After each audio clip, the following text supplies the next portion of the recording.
नाम क्या है? मेरा नाम मोहम्मद आसिफ है। गाँव कौन सा है? मेरा गांव हरियाबास है, डिस्ट्रिक्ट सहारनपुर। मैं यूक्रेन में पढ़ता हूँ।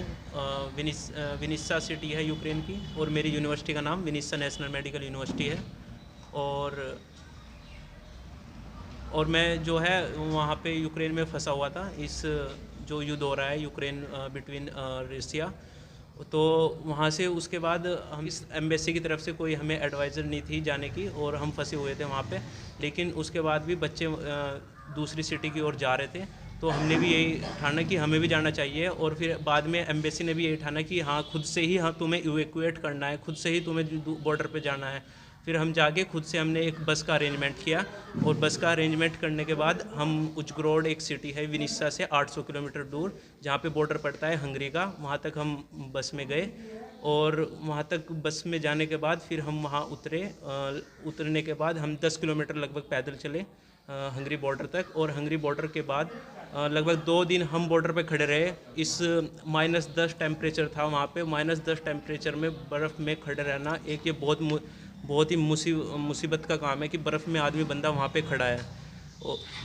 जैसे आपने बस में सफ़र किया है, जी जी। बीच रास्ते में आपको रूसी सैनिक मिले होंगे।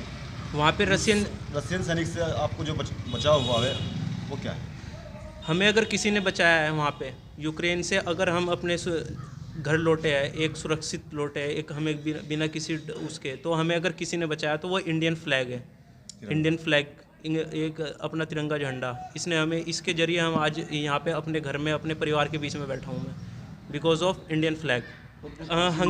हंगरी के बाद जैसे ही हम हंगरी में एंट्री हुई हमारी, और हंगरी के बाद हमारी जो है वहाँ से हमने बस का एक अरेंजमेंट किया, और बस स्टेशन से हम जो ट्रेन लिया हमने हंगरी की कैपिटल बुडापेस्ट में गए।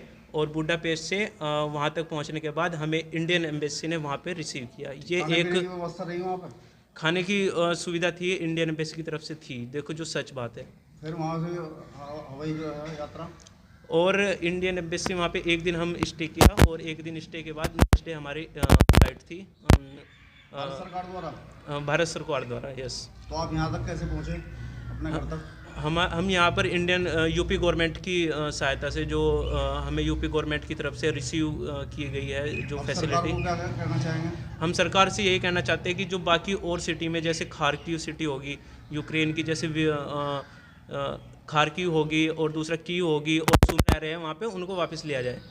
तो भारत सरकार जो ये बच्चों को लाने का काम कर रही है, तो उसके बारे में क्या कहेंगे? ये बहुत अच्छा काम है, क्योंकि बाकी ये है कि अगर ये थोड़ा सा और यूक्रेन के अंदर भी, हम चाहते हैं कि थोड़ा सा यूक्रेन के अंदर भी इवैक्यूएशन हो, वहाँ पे वॉलेंटियर बने, इंडियन एम्बेसी जो है वॉलेंटियर बनाए, तो ये भी एक अच्छा उनका कदम होगा।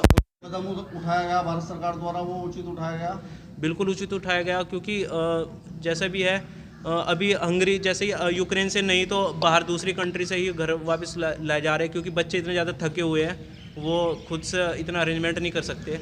ये भी ठीक कदम था कि इंडियन गवर्नमेंट अपने खर्चे से लेके आ रही है। आप इस बारे में क्या कहना चाहेंगे? सही है जो करें। नहीं, जैसे बच्चा आपका आया है, जी जी, अपने पिताजी से, घर वालों से मिले हैं, कैसा महसूस किया? अपनों से मिलकर किसी को खुशी नहीं होती? सबको खुशी हो। अपने से मिलकर सबको खुशी होती है ना, वैसे ही मुझे हो रही है, मेरे परिवार को भी ऐसे ही खुशी हो रही है। आप किस टाइम पहुँचे यहाँ पे? मैं आज दिन में 11 बजे पहुंचा हूँ सर। रात मेरी फ़्लाइट लैंड हुई थी Delhi airport, Indira Gandhi international airport पे सर। तो कहीं ना कहीं भारत सरकार का जो झंडा है, भारतीय झंडा, उसका आपको बेनिफिट मिला? बिकॉज ये सच्चाई है, क्योंकि फ्लैग की वजह से ही आज मैं अपनों के बीच बैठा हूँ, नहीं तो कोई भी सूट आउट कर देता। रशियन मुझे कहीं भी सूट आउट कर देते सर।